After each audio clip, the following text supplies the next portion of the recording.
Hello students, welcome to One Step with Dilip Sir YouTube channel.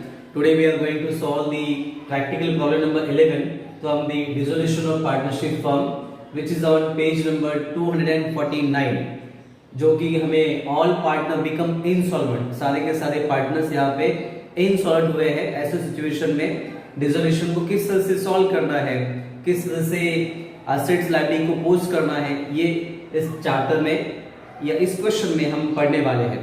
It's very simple, सिर्फ एक ही नया change इसमें आता है, जो थर्ड पार्टी लायबिलिटी है वो हमें बुक वैल्यू में ट्रांसफर नहीं करनी है। Rest of all entries are same, बाकी सारी एंट्रीज यहाँ पे सेम होती है, सिर्फ थर्ड पार्टी लायबिलिटी को हमें ट्रांसफर नहीं करना है, क्योंकि थर्ड पार्टी लायबिलिटी के स्पेशल लेजर्स यहाँ पे हमें तैयार करने पड़ते हैं, और जो भी डेफिशिएंसी है पार्टनर्स का वो अलग से डेफिशिएंसी अकाउंट में ट्रांसफर करना होता है। इसलिए हमने अभी तक यहाँ पे डेफिशिएंसी अकाउंट तैयार नहीं किया है, वो एक्सप्लेनेशन के वक्त किस तरह से तैयार करना है, किस तरह से डेफिशिएंसी को निकालना है, ये मैं आप लोगों को यहाँ पे आज बताने वाला हूँ। तो स्टार्ट करते हैं। Question number 11, following is the balance sheet of as on 31st March 2019 of the firm having 3 equal partners। अभी 3 equal partners ऐसा बोला है, मतलब क्या, रेशो इक्वल है, 1:1:1। Then next liability, Preeti, Priya and Prachi, ऐसे 3 पार्टनर्स के नाम दिए गए हैं जो हम पार्टनर्स कैपिटल के क्रेडिट साइड में लिख देंगे। Then next trade creditors, loan bracket में लिखा है सेक्योर्ड बाय मशीनरी। अभी जो भी लोन सेक्योर्ड है उसे हमें 100% पे करना पड़ेगा, इसलिए जो भी लोन है वो हमें 100% पे करना पड़ेगा। Why? Because it's a secured, और हमने पढ़ा हुआ है कि सेक्योर्ड लोन हमेशा एसेट्स के अगेंस्ट ही सेक्योर्ड किए जाते हैं, और इसलिए हमें वो पूरा का पूरा पे करना पड़ेगा। क्रेडिटर्स में थोड़ा बहुत कम दिया तो भी चलने वाला है, बट as it's secured इसलिए we have to pay it full। then machinery है, furniture है, stock, cash at bank and the profit and loss account, जो asset side में दिया है, asset side में दिया हुआ profit and loss हमें partners capital के debit side में equally तीनों पार्टनर में distribute करना पड़ेगा। उसके बाद हमें बताया गया है the firm was dissolved due to the insolvency of all partner, when all partner become insolvent। machinery was sold 18,000, while furniture first cell किया है 14,000, stock release for ₹35,000, realisation expenses amount ₹2,000। ये सारे रूटीन एडजस्टमेंट हमने पहले के question में पढ़े हुए हैं। Nothing could be recovered from Priya and Prachi, जो 2 पार्टनर है प्रिया और प्राची, इन दोनों में से किसी ने भी कुछ भी अमाउंट अपने प्राइवेट प्रॉपर्टी को बेच के भी नहीं दिया, but 3,400 will be collected from Priti's private estate. लेकिन जो पहली पार्टनर है प्रीति, उसके प्राइवेट प्रॉपर्टी को बेच के 3,400 रुपीज रिकॉर्ड हुए हैं, तो उसका एंट्री क्या आएगा, कैश और bank account debit to Priti's capital account.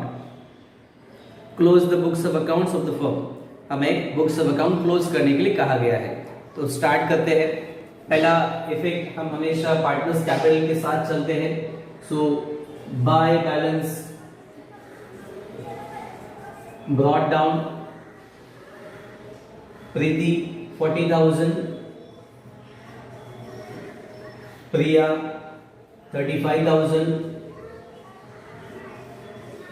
then Prachi 25,000।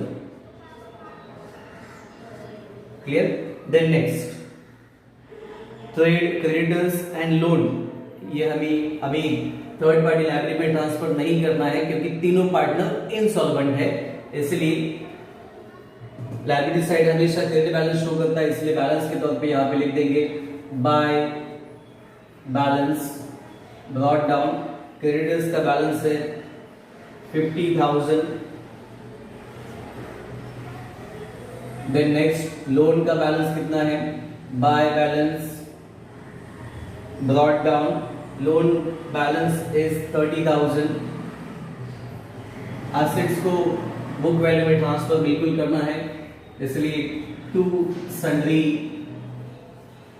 assets account assets क्या क्या दिया है हमें, पहला है मशीनरी, मशीनरी का अमाउंट यहाँ पे हमें दिया हुआ है 23,000। Then next one is the furniture, furniture का बैलेंस हमें यहाँ पे दिया हुआ है 16,000। After that stock, stock balance is 47,000। Okay, इन तीनों को टोटल करेंगे, टोटल करने के बाद 3 0, 7 + 3 10 + 6 16, 1 2 3 7 8, टोटल इज 86,000। ये 86,000 बुक वैल्यू हमारे टोटल असेट्स की है जो हमने बुक वैल्यू में ट्रांसफर कर दी है। एंट्री क्या आएगा, relation account debit to sundry assets account. इसके बाद फिर कैश एट बैंक 10,000 है, इसलिए bank balance debit balance show करता है, सो डेबिट साइड पे लिखेंगे। To balance brought down amount is 10,000। इसके बाद जैसे अभी हमने डिस्कस किया प्रॉफिट लॉस अकाउंट 84,000 है, 84,000 के 3 इक्वल पार्ट करेंगे तो हमें अमाउंट कितना मिलेगा, यहाँ पे 84,000 डिवाइड बाय 3, 3 1 = 3, 3 2 = 6, यहाँ पे 2 बचे, सो 8,000, राइट, 28,000 एंड 28,000। इस तरह से डिस्ट्रीब्यूशन हमें यहाँ पे लिखना पड़ेगा। So write here to profit and loss account 28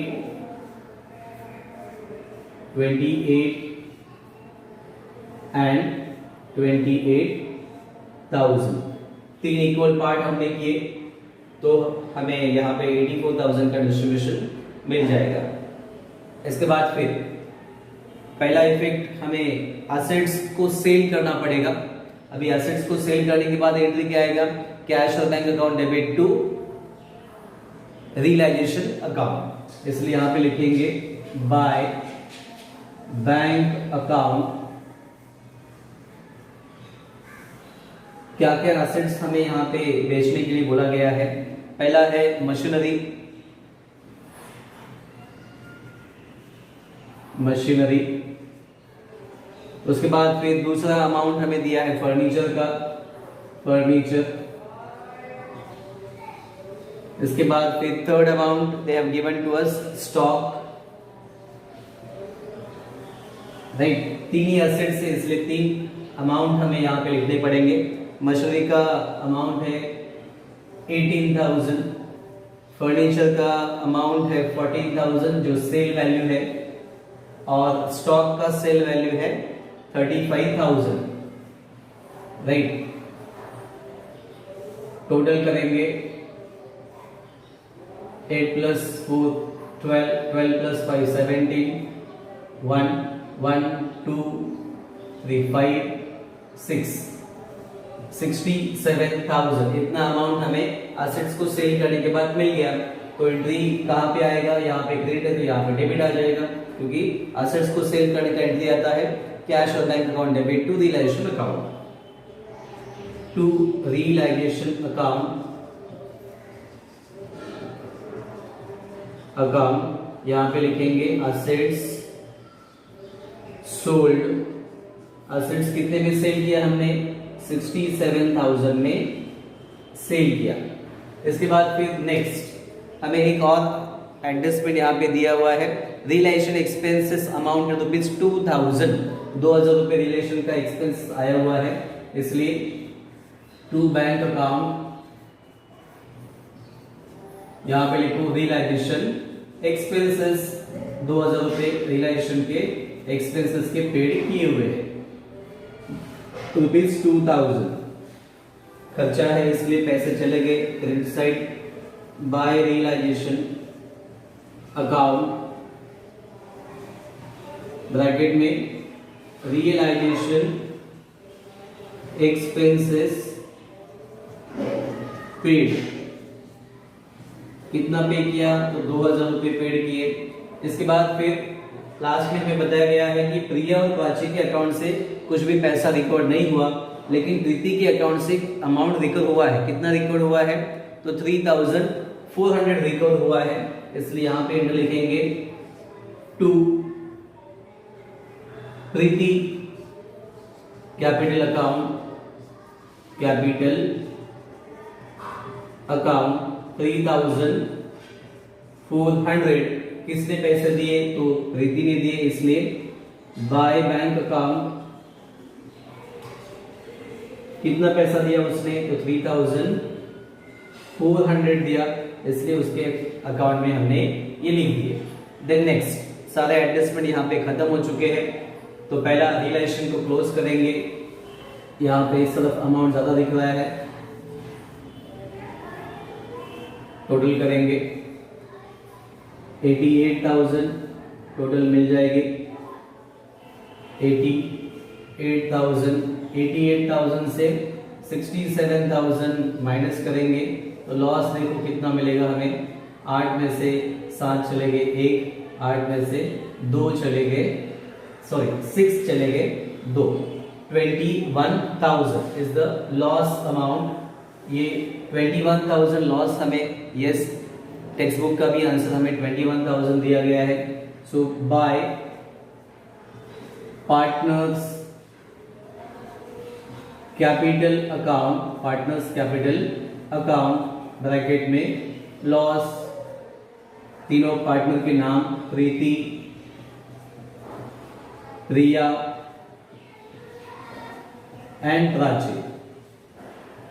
okay, अभी इसके 3 इक्वल पार्ट अगर करेंगे, 7 3 7,000 7,000 एंड 7,000, इट मींस 7 3 21। तो ये लॉस है, इसलिए कहां पे जाएगा, पार्टनर्स कैपिटल के डेबिट साइड में, to realisation account loss 7,000 each, 7 and 7,000।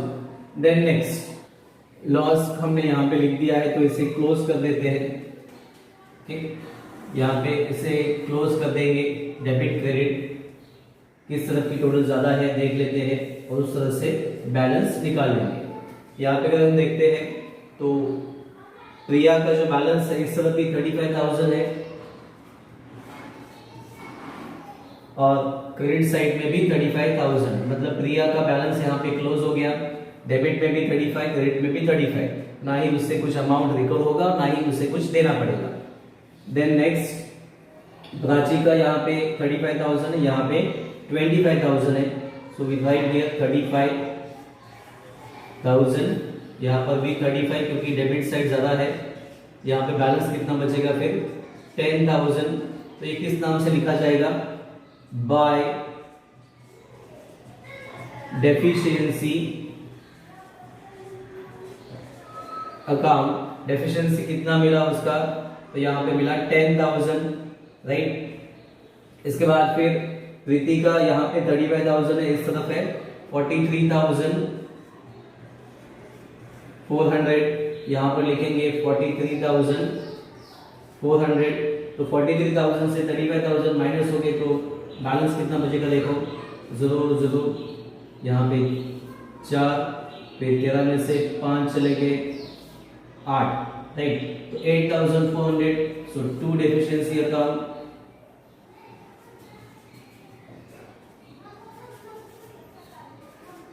अब ये डेफिशिएंसी इस तरफ डेबिट है, इस तरफ क्रेडिट है, तो यहाँ पे लिख देंगे डेबिट साइड का बैलेंस जाएगा क्रेडिट साइड में, और क्रेडिट साइड का बैलेंस जाएगा डेबिट साइड में, इसलिए 2 इसका अकाउंट ये तो प्राची का है, 2 प्राची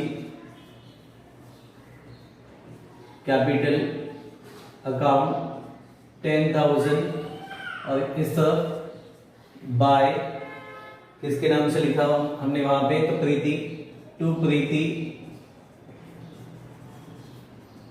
कैपिटल, कितना अमाउंट है 8,400। अभी देखो कैश हमारे पास कितनी अवेलेबल कैश मींस बैंक में बैलेंस हमारे पास कितना अवेलेबल है। विल मेक द टोटल 0 0 4, फिर 7 और 3 10 0, यहाँ पे 1 आएगा, 6 + 1 7 + 1 8, 80,400। जैसे हमने स्टार्टिंग में कहा था कि हमें पूरा का पूरा लोन का अमाउंट पे करना पड़ेगा क्योंकि लोन मशीनरी के अगेंस्ट सिक्योर्ड है, इसलिए यहाँ पे लोन को पेड कर देंगे बाय लोन अकाउंट। कितना है 30,000 पे कर दिया। यहाँ पे क्रेडिट है तो इस डेबिट आएगा टू बैंक अकाउंट 30,000, इसे क्लोज कर देंगे। अभी ये क्लोज होने के बाद हमारे पास बैलेंस कितना बचता है 30,000। क्लियर। देन नेक्स्ट हमें यहां पे देखो बैलेंस हमारे पास कितना अवेलेबल बचेगा। इस तरफ का डेफिशिएंसी भी हमें ट्रांसफर करना पड़ेगा। 10,000 इस तरफ है, 10,000, तो 10,000 में से 8,400 अगर हम माइनस करते हैं तो कितना बैलेंस हमें यहाँ पे बैंक में फॉरवर्ड करना पड़ेगा 0 0, 10 में से 4 चलेंगे 6, 1,600। वे देखते हैं कि हमारे पास यहाँ पे 80,400 बैलेंस है, तो 80,400 में से 32,000 तो हमने ऑलरेडी यहाँ पे पेड कर दिए हैं, तो हमारे पास बैलेंस कितना बचता है और कितना पैसा हम पे कर सकते हैं, इस तरह से हमें अमाउंट यहाँ पे दिखाना पड़ेगा। तो 80,400 में से 32,000 अगर चले जाते हैं, so we'll make the balance here 0 0 4, 10 में से 2 चले गए 8, 8 में से यहाँ पे 4 चले गए 48,400। इतना अमाउंट हम यहाँ पे कर सकते हैं टू बैंक अकाउंट 48,400। तो हमने कितना बैलेंस इसे नहीं दे सके, जो क्रेडिटर्स ने यहाँ पे सैक्रिफाइस किया 50,000।